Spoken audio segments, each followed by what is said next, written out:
எல்லாருக்கும் வணக்கம். எல்லோரும் எப்படி நல்லா இருக்கீங்களா? மழையும் தனியுமா இருக்குது. பத்திரமா இருங்க. சாப்பிட்டீங்களா? நம்ம நம்மளால் கொஞ்சம் கதை போடாமல் இருக்கோமா? இப்போது ஐயா வந்திருக்காங்க. ஒரு சித்தரை பற்றி ஐயா கதை சொல்ல போகிறாங்க. எல்லோரும் கேட்போமா? வாங்க ஐயா. வணக்கம் ஐயா. வாங்க ஐயா. வணக்கம்மா. நல்லா இருக்கீங்களா?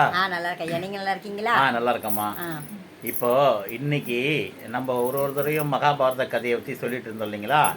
இது ஒரு வேறுபட்ட வித்தியாசமான ஒரு ஆன்மீக சம்பந்தமான ஒரு சித்தரை பற்றிய ஒரு கதைமா. ஒரு ஒரு ராஜ்யத்தை ஒரு மன்னர் ஆட்சி செஞ்சு வந்திருக்காரு. அவருக்கு தீராத வயிற்று வலி. அரண்மனை வைத்தியர்கள் எல்லாம் அவருக்கு என்னென்னமோ சிகிச்சையெல்லாம் கொடுத்தாங்க. எல்லா முறையிலையும் கொடுத்தும் அவருக்கு அந்த தீராத வயிற்று வலி சரியாக போகல.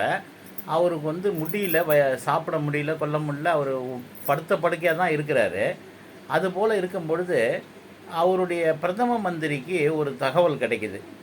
அதாவது ஒரு சித்தர் வைத்தியரால் தீர்க்க முடியாத பிரச்சனைகளுக்கெல்லாம், நோய்களுக்கெல்லாம் அவர் கையால் பிரசாதம் வாங்கி சாப்பிட்டா நல்லா போயிடுதுன்னு சொல்லி அந்த செய்தி தான் அது. அவர் ஒரு சித்தர் மகான், ஒரு ஆன்மீகவாதி. அவரை போய் பார்க்கணும். அவர் நேரடியாக அவர் கையால் உங்களுக்கு பிரசாதம் கொடுத்தாருன்னா நீங்கள் அதை வாங்கி சாப்பிட்டீங்கன்னா நல்லா ஆகிடும் அரசே, அப்படி மகாராஜா அப்படின்னு சொல்லி பிரதம மந்திரி சொல்கிறாரு. நான் எப்படியா படுத்த படுக்கையாக நானே வைத்த வழியில் துடிச்சுனுக்கிறேன். நான் எப்படியா சித்தரை பார்க்குறதுக்கு எங்கே கிராமன்ற காடுன்ற அங்கே எப்படியா வர முடியும்?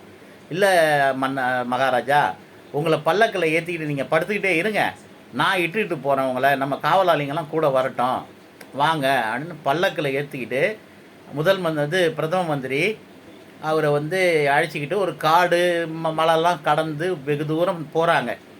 போன உடனே அங்கே சித்தரை கேட்குறாங்க. ஒரு கோயில் மாதிரி இருக்குது. அந்த கோயில்கிட்ட சித்தர் எங்கன்னு கேட்குறாரு மந்திரி, பிரதம மந்திரி.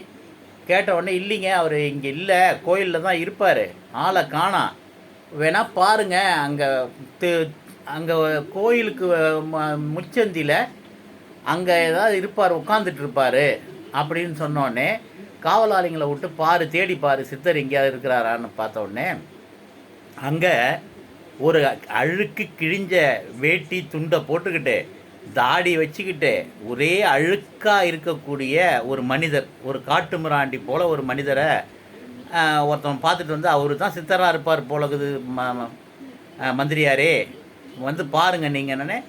அப்புறம் இவங்க எல்லாருமே போகிறாங்க. மகாராஜாவும் சொல்கிறாரு, இல்லை என்னையும் அழைச்சிட்டு போ, பல்லக்கு அங்கே விடு, சித்தராக கூட இருப்பார். இல்லை ஆனால் ரொம்ப அழுக்கு பிடிச்சதாக இருக்கிறாருங்க, அவர் சித்தரா பிச்சைக்காரனா ஒன்றுமே புரியல அப்படின்னு காவலாளி சொல்கிறான். விட்றா, அங்கே இட்டுன்னு போகணும். அப்போ அந்த முச்சந்தி, அந்த கோயிலுக்கு முக்குட்டில் முச்சந்தியில் பார்த்தீங்கன்னா எல்லாம் சாப்பிட்டுட்டு, கோயிலுக்கு வந்தவங்கலாம் சாப்பிட்டுட்டு அந்த மீதி இருக்கிற அந்த இலையெல்லாம் போட்டிருக்காங்க. அந்த இலைக்கு நடுவில் உக்காந்துக்கிட்டு ரெண்டு முட்டிலையும் கையை வச்சுக்கிட்டு ஒரு கையில் அதெல்லாம் தடவி வயிற்சி கீழ்ச்சி சாப்பிட்டுக்கிட்டு இருக்கிறாரு.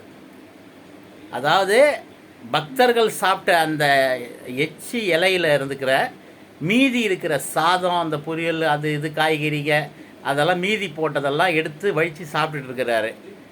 அவர் கொஞ்சம் ஒரு அரை பைத்தியம் போலவும் மகாராஜாவுக்கு தெரிஞ்சுது.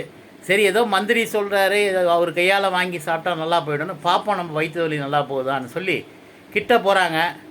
வாடா ஐய் ராஜா, இங்கே வாடா, ராஜன் தானே, வயிற்று வலியில் தானே துடிக்கிற நீ அப்படின்னு எச்சை இலையில் சாதத்தை, அந்த மீதி சாதத்தை வழிச்சிக்கிட்டே அந்த சித்தர் இவரை மகாராஜாவை திரும்பி பார்க்காமலே சொல்கிறாரு.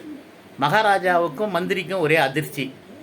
என்னடா நம்மளை பார்க்காமலே சொல்கிறாரு, பார்க்குறதுக்கு தான் பிச்சைக்காரன் மாதிரி பைத்தியக்காரன் மாதிரி இருந்து எச்சலையை வழித்து சாப்பிட்டுட்டு இருந்தாலும் அவருக்கு மிகப்பெரிய ஒரு சக்தி இருக்குது அப்படின்றத புரிஞ்சுக்கிட்டு அதுக்கப்புறம் சொல்கிறாங்க, இதுக்கு என்ன செய்யறதுன்னு.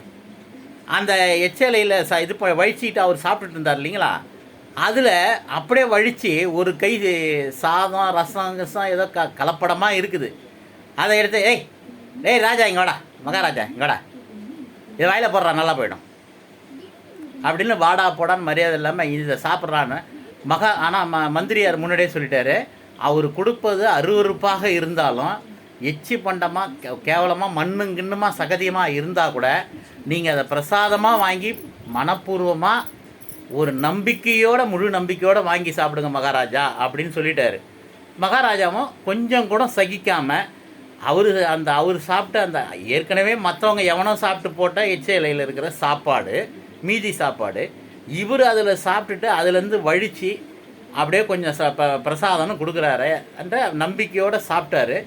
சாப்பிட்ட அடுத்த 5 நிமிஷத்துக்குள்ளே மகாராஜாவுக்கு தீராத அந்த வயிற்று வலி சரியாக போச்சு. சுத்தமாக அவருக்கு வயிற்று வலியே இல்லை. அதனால் நல்லா சித்தர்கள் ஞானிகள்லாம் எப்போதுமே அருவருக்கத்தக்க வகையில் இருப்பாங்க, அழுக்காக இருப்பாங்க, அருவருக்கத்தக்க வகையில் பொருள்களை கொடுப்பாங்க. அதெல்லாம் சகித்து கொள்ளணும். அதுதான் ஆன்மீகம் நமக்கு புகட்டுற பாடம். இதன் மூலயமா நம்ம தெரிஞ்சுக்கிறோம். அதேமாதிரி நம்பிக்கை தான் ரொம்ப முக்கியம். நம்பிக்கை நம்ம வச்சு எதையுமே நம்ம செஞ்சோம்னா அது நல்லா ஆகும் என்றது தான் ஒரு பாடம். இந்த சித்தர் கதையிலேருந்து நம்ம எல்லாம் தெரிஞ்சிக்க வேண்டிய ஒரு இது இருக்குது, ஒரு கருத்து இருக்குது. அதை நம்ம எடுத்துக்குவோம்.